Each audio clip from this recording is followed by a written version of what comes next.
Are you feeling less jolly and more annoyed at your partner during the holidays? Watch this video for some tips.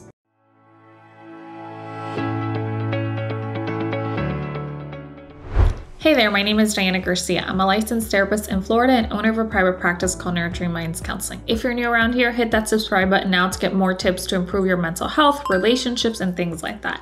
All right, let's jump into this week's video. All right, before we jump into actual tips to navigate the holiday stress as a couple, let me just back up and talk about some common stressors during the holidays as a couple.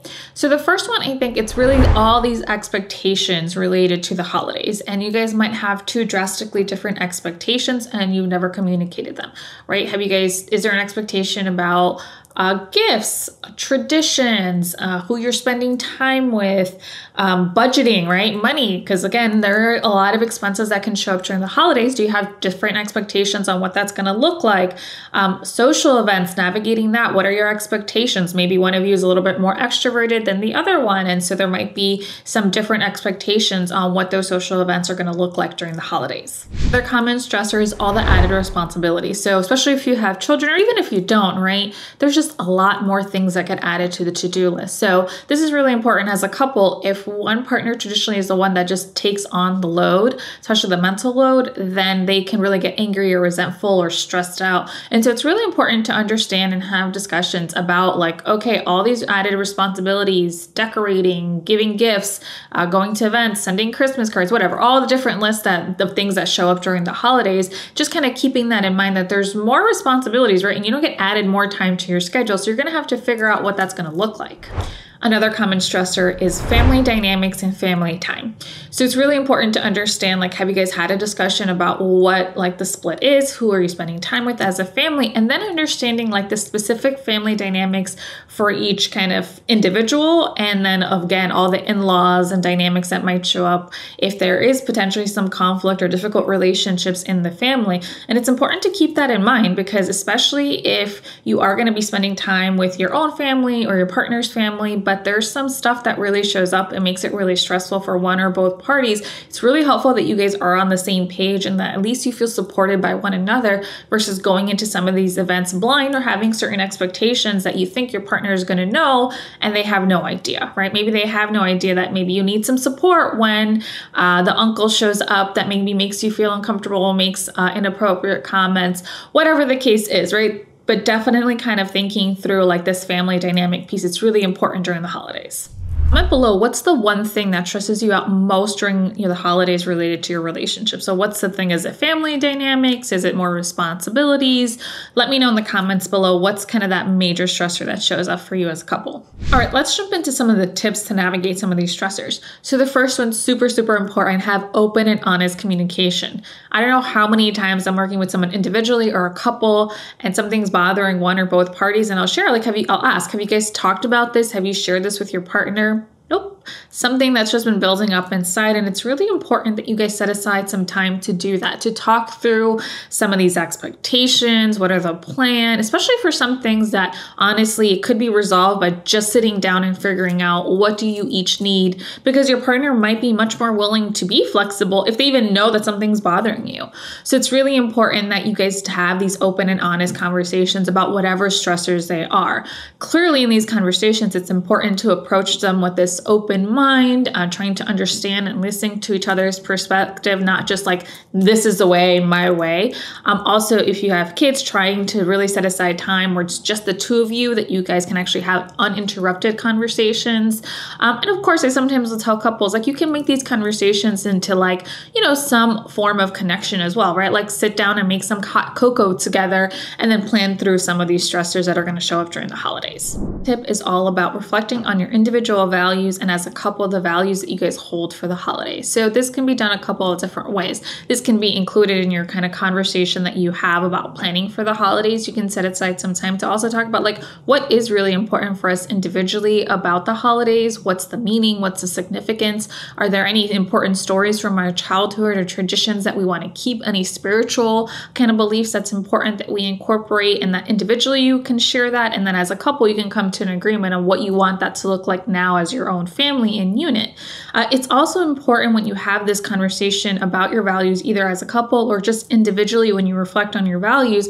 It's also going to help guide what's priority for you, especially during the holidays when there seems to be so much pressure to do so much and add so many extra things, right? Like the elf on the shelf, really well done Christmas cards, whatever the case is, where it might feel like you have to do so many things just out of blind obligation. Your values can then really inform and help you take a step back and say, is this even really important to me? Or is this something I just feel like I should or I have to do? And if so, then maybe letting it go and making some room for the things that are really important to you.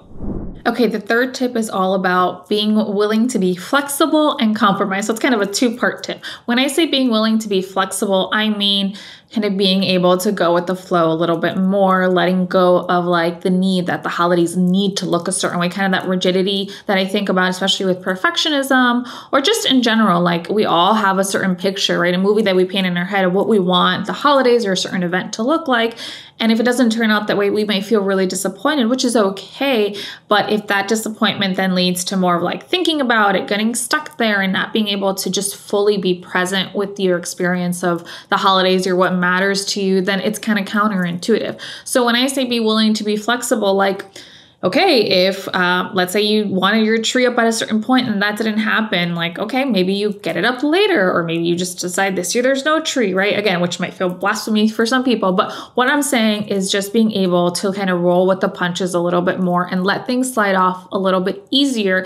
Again, and this might be helpful when you reflect back on your values, when you think about in 5 or 10 years, is it going to really matter to me that we didn't have the perfect Christmas card versus like, hey, I actually spent that Christmas morning with my kids and I was present and I was engaged and that was really more meaningful. And we had these like just candid pictures and that's what I'm holding on to versus this like photoshopped image.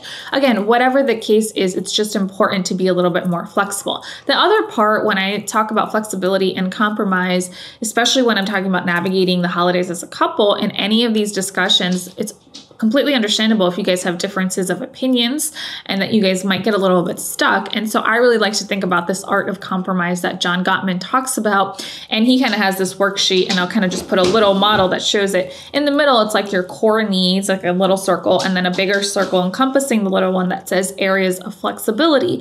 And so that helps both of you acknowledge, like with a certain issue, right? Maybe spiritual beliefs, like what are the core needs? Where's the area where I'm not willing to negotiate? And where's the areas where I have more flexibility, right? So maybe my core needs is like, no, we have to go to mass on the 24th, but I have more flexibility that maybe we don't have to do all these other religious traditions before, whatever the case is, so that there is a little bit more conversation of like, what are the two things?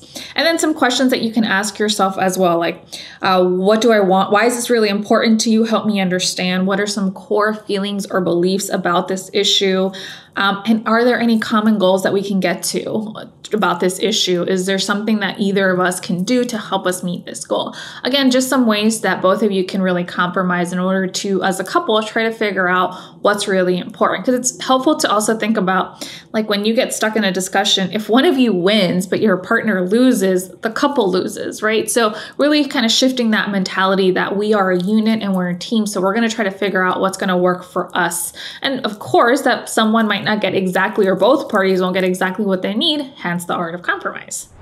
Okay, the fourth tip is all about finding small ways to maintain connection during the holidays. Again, like we've talked about in this video, there's so much more going on during the holidays, so it can be really easy to kind of lose focus or attention on your partner. And I'm not saying they have to be like these huge things. They can be small things, right? Like plan out one date night, right? During the month of December, right? That if you think about it, like one night where you get a babysitter or someone kind of takes care of the kids, or if you don't have kids, fine.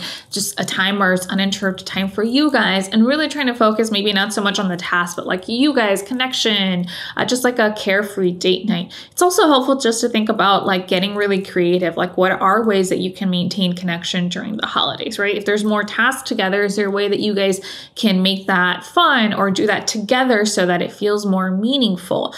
Or if you guys are doing that, like, could you take a break and stop at Starbucks and have some coffee together while you're trying to navigate all the shopping or whatnot? Whatever the case is, just finding these small ways to maintain connection, like building in time for intimacy, sexual connection, right? Again, we might be so tired and stressed, but like small ways of physical affection as well. This goes back to like expectations and conversations about the holidays going in. So it's helpful to acknowledge that, yes, just because there's more going on, it doesn't mean that you have to completely lose focus of your relationship, like building small ways. Because at the end of the day, we focus on things that really matter to us. And if your relationship matters to you, it's finding those ways to add those things in. Also, kind of keep a general mentality, especially if you get irritated or annoyed by your partner. Hopefully you're having some of these discussions.